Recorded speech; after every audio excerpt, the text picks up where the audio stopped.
Menteri Agraria dan Tata Ruang yang juga Kepala Badan Pertanahan Nasional BPN Nusron Wahid menemui Menteri Koordinator Bidang Pembangunan Manusia Muhaimin Iskandar.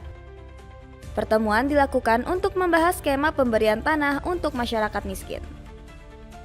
Menko Muhaimin Iskandar mengatakan masyarakat miskin di Desil 1 dan 2 perlu dilibatkan dalam program reforma agraria untuk mempercepat pengentasan kemiskinan.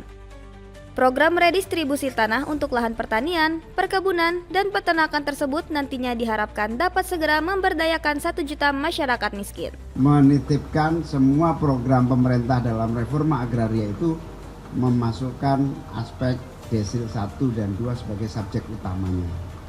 Dan insya Allah kita akan terus lanjutkan koordinasi ini dengan target kalau Kemenko Pemberdayaan Masyarakat targetnya setidak-tidaknya ada 1 juta orang miskin lah yang bisa menikmati program redistribusi lahan. Sementara itu, Menteri Agraria dan Tata Ruang Nusron Wahid menyatakan sebagian masyarakat miskin yang berada di Pulau Jawa harus bersedia melaksanakan transmigrasi terlebih dahulu. Setelah mengikuti program transmigrasi, masyarakat kemudian bisa mendapatkan sertifikat hak pakai tanah reforma agraria yang sebagian besar berada di luar Pulau Jawa. Bisa 1 KK, bisa 1 hektar, bisa 2 hektar, bisa 3 hektar, bisa 4 hektar, bisa 5 hektar. Tergantung economic of skill-nya. Artinya apa? Kita tidak mematok jumlah lahan. Tapi yang kita patok adalah lahan tersebut kalau ditanami itu bisa menghasilkan pendapatan berapa setahun. Adapun reforma agraria untuk masyarakat miskin didasarkan pada Instruksi Presiden Nomor 8 Tahun 2025, yaitu Instruksi Presiden tentang optimalisasi pelaksanaan pengentasan kemiskinan dan penghapusan kemiskinan ekstrim.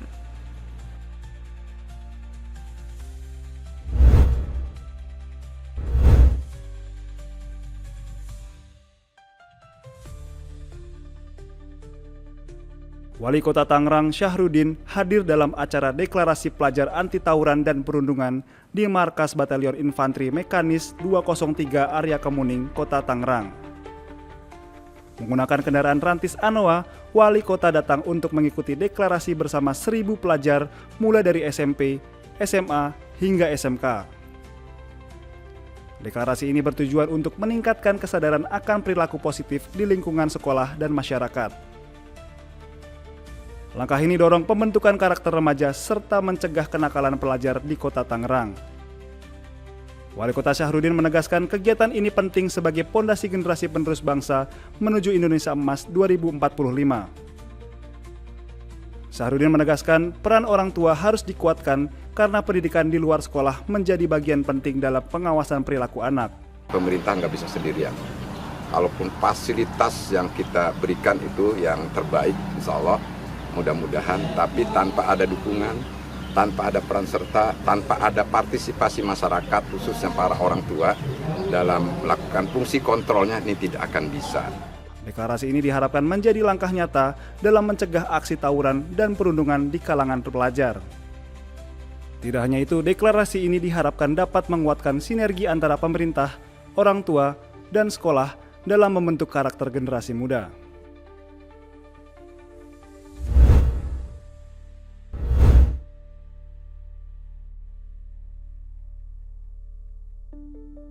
Komisi Pemberantasan Korupsi atau KPK menahan 3 tersangka baru dalam pengembangan penyidikan kasus tindak pidana korupsi proyek pembangunan RSUD Kabupaten Kolaka Timur, Sulawesi Tenggara.